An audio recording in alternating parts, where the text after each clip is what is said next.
माता पिता की सेवा कम होती चली जा रही है और वो सेवा एक दिन शून्य पर आकर खड़ी हो जाएगी। इसलिए आज से नियम बनाओ कि सेवा में कमी मत आने देना, तो आने वाली पीढ़ी भी सेवा में कमी नहीं आने देगी। ये निश्चित है, वो बढ़ाना चाहिए। आज माता पिता की सेवा कम हो रही है और घर में कुत्ता की सेवा ज्यादा हो रही है।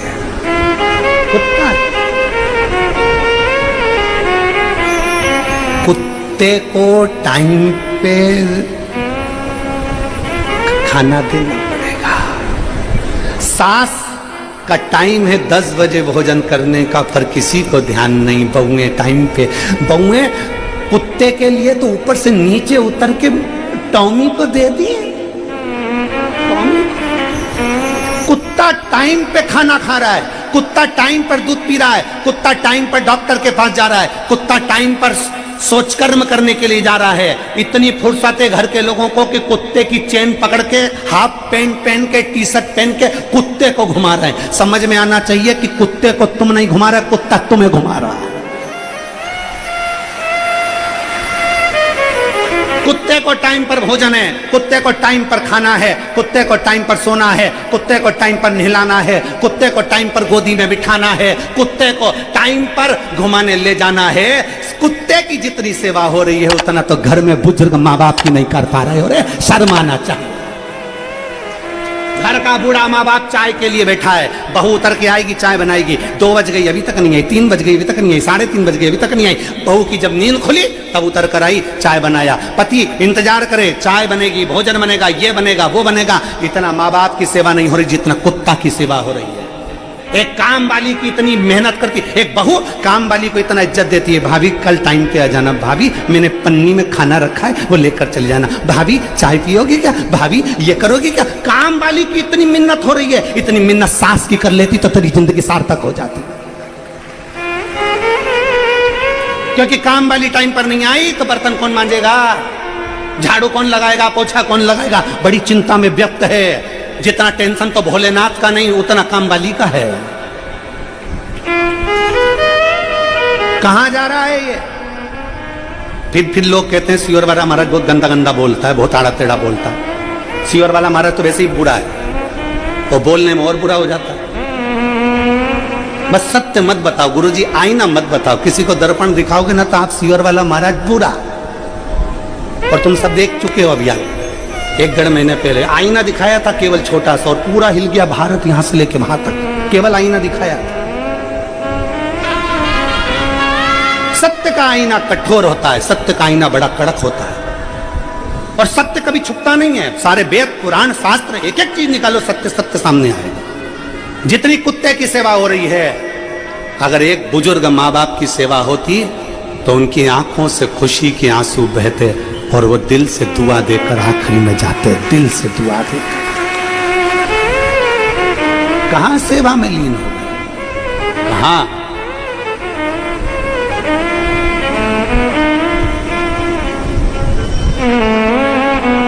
घर के बूढ़ों को देख लो और बुजुर्गों को देखकर अपने मन में ये विचार कर लेना कि एक दिन तुम्हारा भी ये सही आने वाला है।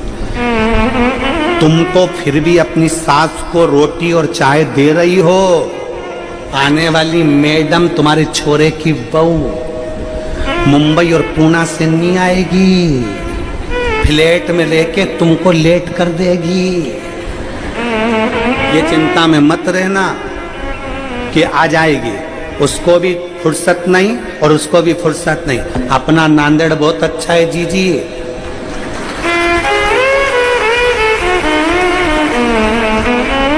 कोई बहू तुम्हारी कहीं पे भी रहे, वो कहे बेंगलोर आ जाओ मम्मी जी, बेंगलोर आ जाओ, मैं अच्छे डॉक्टर को दिखा दूंगी, मम्मी जी ऐसा कर लो। जरा से लोभ लालच में चली मत जाना, यहाँ जो बहू रह रही है वो ही अच्छी है। जैसी सेवा कर रही है करने दो, ज्यादा चले गए पति इधर पत्नी उधर, रोज रात को सोएंगे, रोज रात को जगह कब जाएगी तुम्हारी माँ, कब जाएगी तुम्हारी माँ, कब जाएगा तुम्हारा बाप, कब जाएगा तुम्हारा बाप, कब जाएगी तुम्हारी माँ। प्राण खाए जा रहा है, प्राण खाए जा रहा है। डॉक्टर डॉक्टर डॉक्टर में पूरा पैसा लगे जा रहा है, कब जाएंगे। बच्चों पर ध्यान तक नहीं देते, तुम अपनी माँ बाप पे लगे रहते हो, कब जाएंगे। और बच्चा कुचा था तो सिर पे पल्लू लेके जो आंसू ढलकाने बैठी। और कहां जा,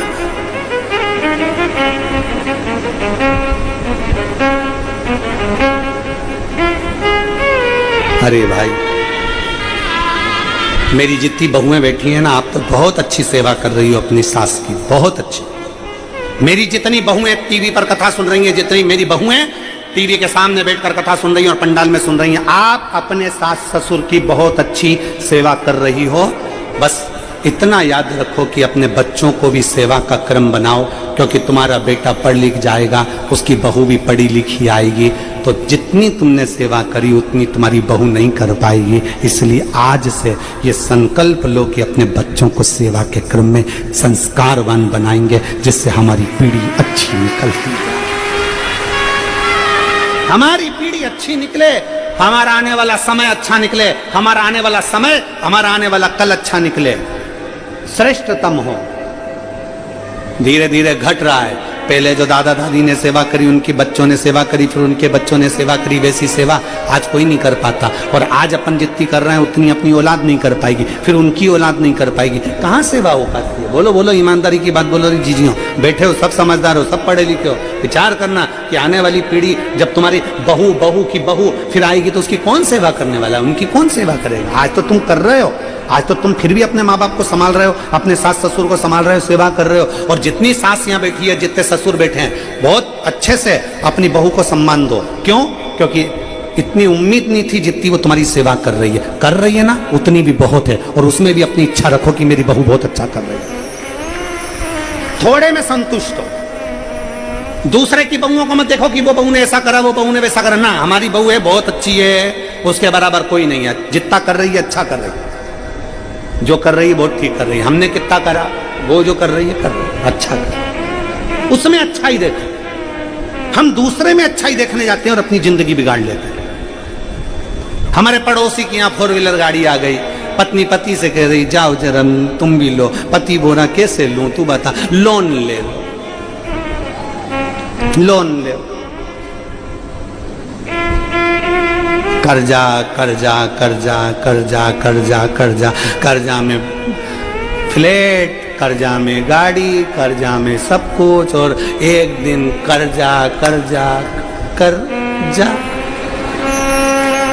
सबके लिए कर गया और आखिरी में चला गया। अब नीचे वालों के पास बैंक वाले आए, तुम चुकाओ, तो हमारे पास तो कुछ ही नहीं, जिसने लिया था वो तो गया, अपने पास क्या बच्चा। इसलिए कर्जा कर्जा कर कर कर तुम्हारे लिए आखिरी में चले जाओ, क्या मतलब। इसलिए भगवान अगर धन दे, भगवान अगर संपदा दे, भगवान अगर थोड़ी सी धन संपदा तुमको दे, तो एक बाबा से प्रार्थना करना कि एक धन हमको भी ऐसा देना, जैसे आज ये श्री नांदेड़कर जी और पातेवर जी जो ये कथा करवा रहे हैं। लगभग 20,000 से 30,000 आदमी रोज भोजन कर रहा है और प्रतिदिन कथा का रिस्पान कर रहा है।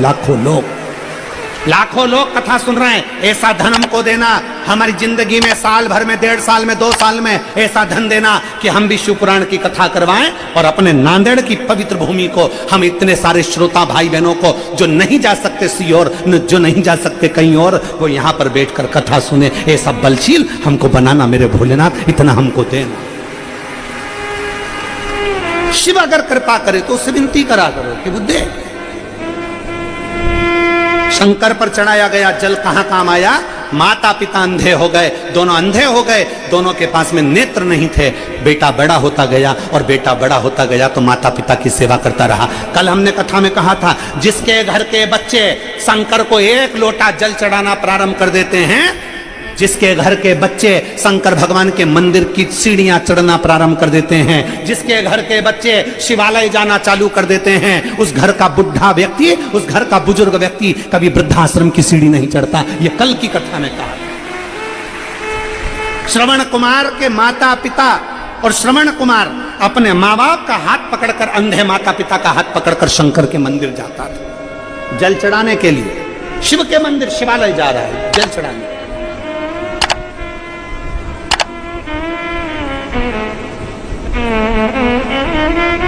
और धीरे धीरे श्रवण कुमार बड़े हो गए, शादी हो गई, घर में बहू आ गई। बहू तो आ गई पर बहू अंधे माँ बाप की सेवा नहीं करना चाहती थी। उसने मना कर दिया, मैं इस परिश्रम में नहीं पढ़ूंगी, मैं तुम्हारे माँ बाप की सेवा नहीं करूंगी। श्रवण कुमार ने कहा, ये मेरे माता पिता की आंख क्यों गई है तुम्हें मालूम है? किसके लिए गई है? श्रवण कुमार कह रहे हैं अपनी पत्नी से, मेरे माँ बाप की आंख नेत्र किसके कारण गए? पत्नी ने पूछा, किसके कारण? श्रवण कुमार कह रहे हैं, तुम्हारे पति के कारण। मेरे माँ बाप ने वर मांगा था कि मेरे को बेटा हो जाए, तो शंकर जी ने कहा था बेटे का मुख नहीं देख पाओगे, अंधे हो जाओगे। तो भी मेरे माँ बाप कहने लगे कि मैं अंधा हो जाऊं पर मुझे पुत्र दे दो। और माँ बाप ने अपनी आंख अपनी औलाद के लिए गंवा दी। और मैं औलाद अगर इस अवस्था में अपने माँ बाप को छोड़ दूं तो जिंदगी बेकार है।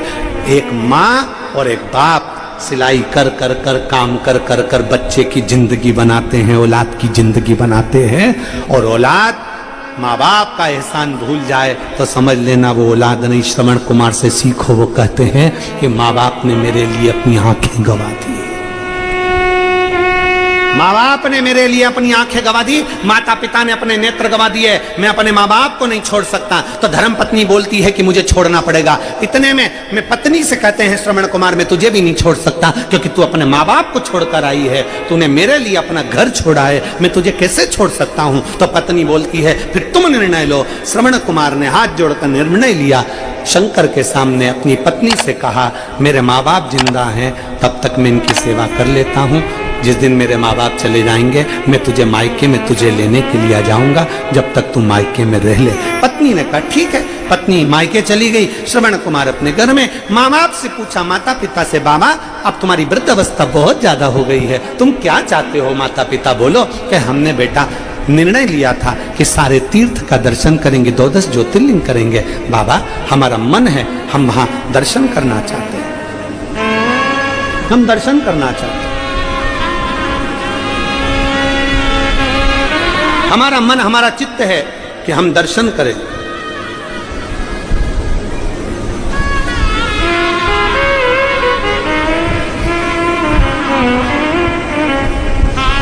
ठीक है। बांस डलिया कावड़ बनाई, माता पिता को बिठाया, चल दिए, चल दिए।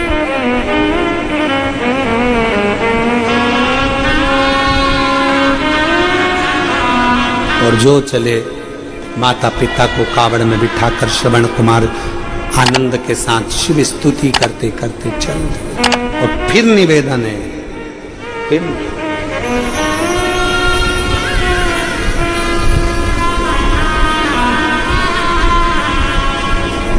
माई के दुधवन जैसन कऊ, माई के दुधवन जैसन को मिठाई ना मिलई, सब कुछ मिल जाता है दुनिया में, माई ना मिलई। अपने घर की आई, अपने घर की माँ जब चली जाती है तब मालूम पड़ता है कि माँ क्या है। माई के दुधवन जैसन कऊ मिठाई ना मिलई, सब कुछ मिल जाता है दुनिया में, माई ना मिलई। कोई पूछे माता सती से, कोई पूछे माता पार्वती से, कोई पूछे माता जानकी से, कोई पूछे माता लक्ष्मी से। जब माता सती अपने पिता के यज्ञ में गई तो पिता नहीं मिले, सती के पिता नहीं मिले, भाई नहीं मिला, बहन नहीं मिली, रिश्तेदार नहीं मिले। माता सती को सबने छटका दिया। माता सती से मिलने के लिए केवल एक ही आई है और माता सती की मां प्रसूति आई है। प्रसूति ने बेटी को गले लगाया, सती तेरे पिता ने तुझे नहीं बुलाया था लाडो, तू क्यों आ गई रे? तू क्यों आ गई बेटा? तेरे पिता ने नहीं बुलाया लाडो, तुझे क्यों आई है? सती कहती है मेरे पिता के घर में यज्ञ अगर नहीं आती तो लोग पिता को ताना देते कि बताओ बेटी नहीं आई, बेटी नहीं आई। अपने पिता की शान बचाने के लिए मुझे इस यज्ञ में आना पड़ा है, इस यज्ञ में मैं पहुंची हूं, अपने पिता की शान बचाने के लिए मैं आई हूं, शान बचाने।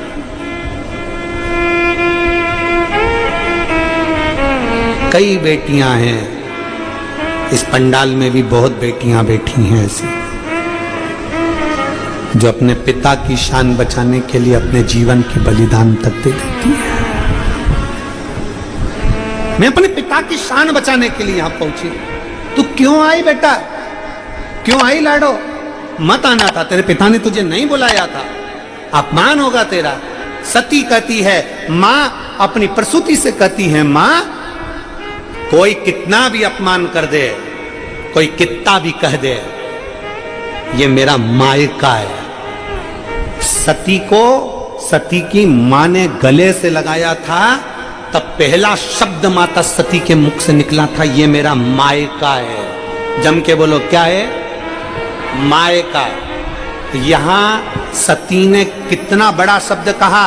प्रसूति ने कहा तेरे बाप तुझे इज्जत नहीं देंगे, तेरे पिता तुझे इज्जत नहीं देंगे, तेरे भाई इज्जत नहीं देंगे, तेरी भाभी इज्जत नहीं देगी, तेरी बहनें इज्जत नहीं देगी, तू किसके भरोसे आई है? तो बेटी सती कहती है मैं अपनी मां के भरोसे पर आई हूं, क्योंकि ये मेरी मायका है। इसका नाम क्या लिखा? फिर से बोलो एक बार, क्या नाम है? मायका। बाप का नहीं लिखा, किसका लिखा? मायका। मायका कब तक होता है? जब तक मां जिंदा होती है। जब तक मां जिंदा है तब तक मायका, तब तक मायका। ये मेरी मां का घर है। मेरे पिताजी तो भोले हैं, पर मेरी मां मां है। त्योहार आता है ना, पहले याद करती है, फोन करती है, लेटर लिखती, पत्र लिखती। मेरी मां मुझे याद करती। और अगर मैं त्योहार पर जा नहीं पाती, मुझे कोई लेने नहीं आता ना, तो मेरी माँ, कोई पड़ोसी वगैरह आता है ना मेरे गांव में, मेरे नगर में अगर कोई पड़ोसी नांदेड़ में आवे, कोई पड़ोसी मेरे गांव से आए ना, तो एक माँ झोला भरकर उसमें थोड़ा सामान सत्तू वगैरह रखकर, साड़ी बिछुड़ी चूड़ा रखकर, मेरी माँ राखी रखकर भेज देती है। भाई को तो भले चिंता ना हो, पर माँ राखी भी रख देती है कि जिससे ये मालूम पड़े कि तेरे भाई ने भेजी है। मायका है।